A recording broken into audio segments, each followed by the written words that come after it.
lot of the news coming in as it relates to roster movement at this point in December for the Hawkeyes will be outgoing news. Of course, Iowa's going to be hitting the portal hard itself, and we just had signing day here last week. But the Hawkeyes getting an addition from somebody on its current roster.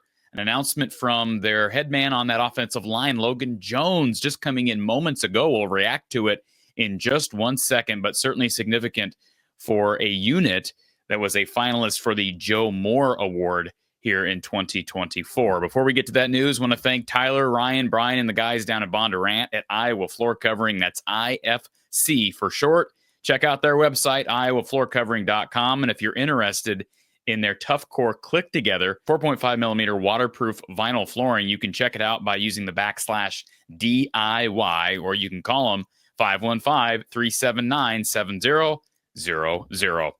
So the news that just came in here moments ago, Iowa center Logan Jones has announced via his Instagram that he will be returning for a sixth and final season. Here's the official announcement from Logan via his Instagram. My time at the University of Iowa is something I will cherish forever.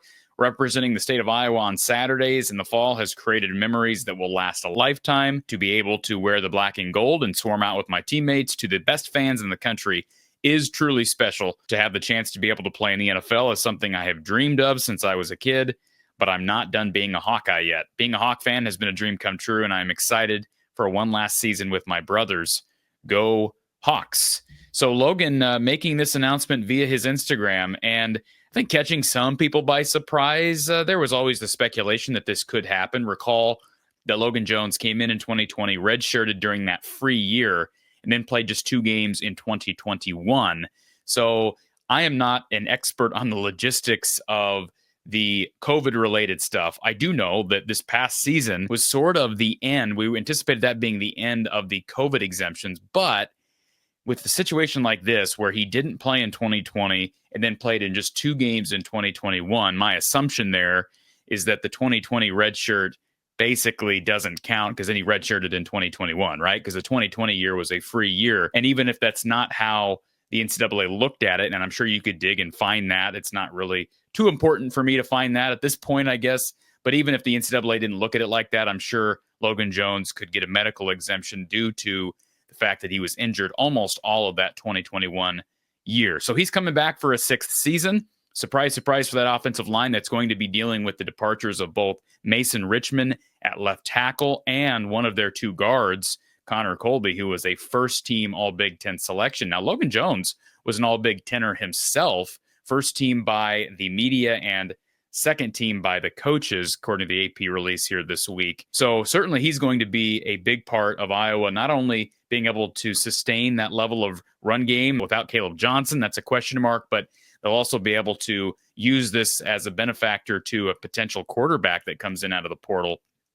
And so having that type of experience, that level of experience, a guy who had transferred over from defensive line, just like his predecessor, Tyler Linderbaum, and now perhaps that will be more of a calling card for even running backs in the portal. I don't know that Iowa is going to be targeting backs in the portal, but with losing Caleb Johnson, you do question, you do wonder.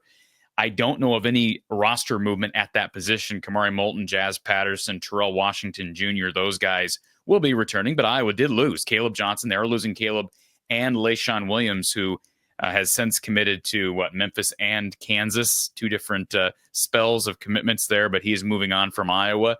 So they're going to need that stability up front. And so who plays left tackle? That's a big question mark heading into next year. And then who plays that other guard spot? We anticipate Jennings Dunker will return, as will Bo Stevens. We anticipate both those guys to be starters. Cade Pieper will likely get his shot at guard. And then that left tackle position, like I said, is a question mark. Now, this did bring up the question as I saw this news announced by Logan Jones. It made me wonder, okay, who are we going to lose? Who is Iowa going to lose on that offensive line? Specifically, guys who were primed to compete for the starting center role in 2025. Now, let me give you a list of some of those guys that were on my short list for guys who are future centers. Josh Janowski, he was a freshman this past year. No reason to think that this decision will really affect him. He did enroll early in 2024, but he's still learning behind Logan.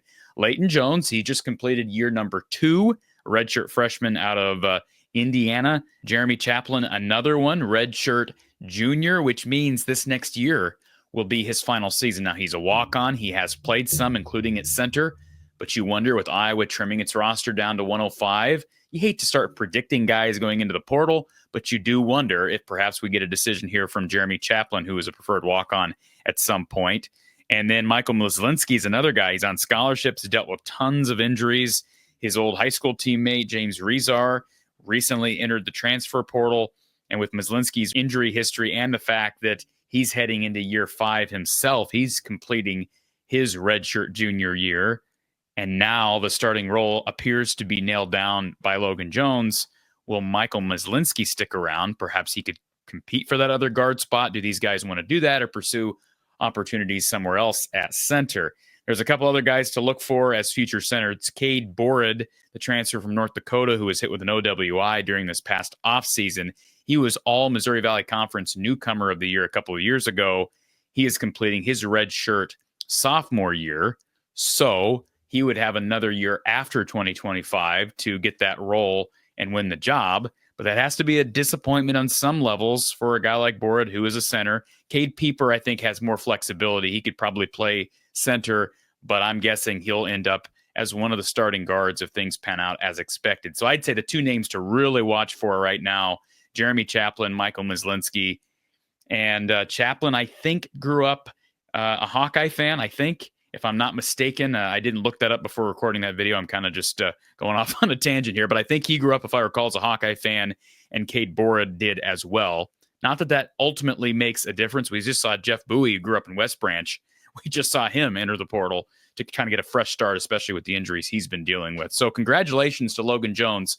Provides nice stability, and I don't know where his draft stock would have been, but I'm sure he wants to be a unanimous all Big Ten first team. And he's a team first guy. I'm sure he's a big Kirk Ferentz supporter. I know he and Cade McNamara were very best of friends, if you were curious about that relationship there. But that will help the signal caller. It'll help the run game and everybody else up front, and should help Iowa in the transfer portal. So this is positive news because we know Iowa's losing a lot of different places, not just getting that roster down, but due to graduation and due to just the attrition that is college football nowadays. Appreciate you tuning in, folks. We'll continue to give you updates about the portal, but Iowa's search for a quarterback, as well as players at other positions, and we'll have live Cy-Hawk men's and women's basketball postgame coverage Wednesday and Thursday night. We'll talk to you soon.